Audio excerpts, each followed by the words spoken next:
Palace confirmed unexpected sad news on Queen's Platinum Jubilee year. What happened on our Queen? The reputation of the royal family has been tarnished by Prince Andrew's court case. The Met Police also opened an investigation into claims Prince Charles's charity offered honours to wealthy donors. This should have been a year of undimmed celebration for the Queen as the country marks her Platinum Jubilee. While the nation's affection for Her Majesty remains undiminished, the reputation of the royal family has been tarnished by Prince Andrew's unsavoury court case. To add to the Queen's woes, the Metropolitan Police has opened an investigation into claims Prince Charles's charity offered honours to wealthy donors. Clarence House insists Charles did not know what was happening at his foundation and is not involved in its day-to-day running.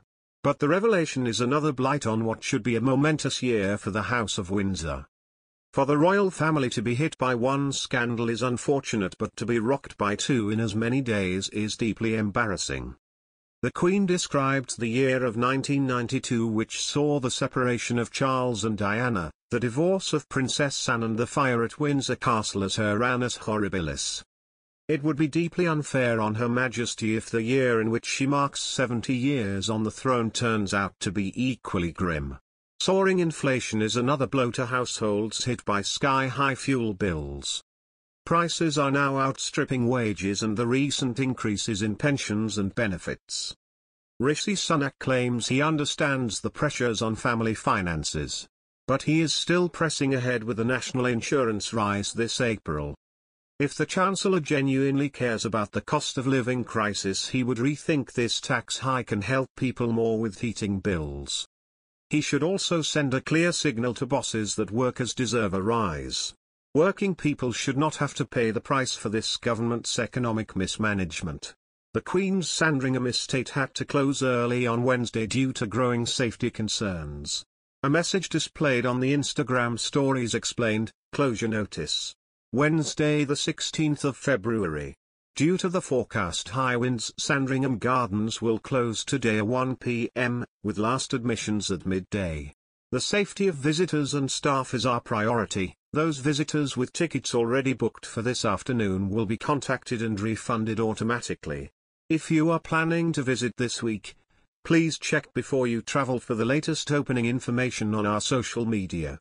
Luckily, the monarch is currently residing at another of her royal homes, Windsor Castle.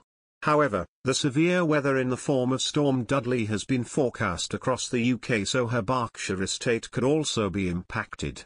The Queen was pictured on Wednesday safely inside the walls of her 900-year-old castle, greeting Rear Admiral James MacLeod, Wright, and Major General Eldon Miller for one of her official engagements. This news about Sandringham's closure comes after the estate decided to open its gardens 2 months early for visitors. A photo message shared via Instagram read, "Delicate snowdrops peeping through bring a sign that spring is on its way." The gardens are opening 2 months earlier than usual for February half-term, 12 to 20, then weekends in February and March. Although the Queen did not spend Christmas at Sandringham House in 2021 as she used to, she has visited since, spending 2 weeks staying at the Cottagewood Farm in January. The monarch now spends most of her time at her Berkshire residence Windsor Castle, choosing to forego what once was her official royal residence, Buckingham Palace in central London. Perhaps it's the quiet countryside life which draws the Queen outside of the city more often these days.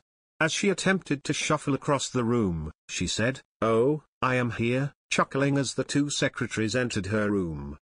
When asked how she was, the Queen responded, "Well, as you can see, I can't move."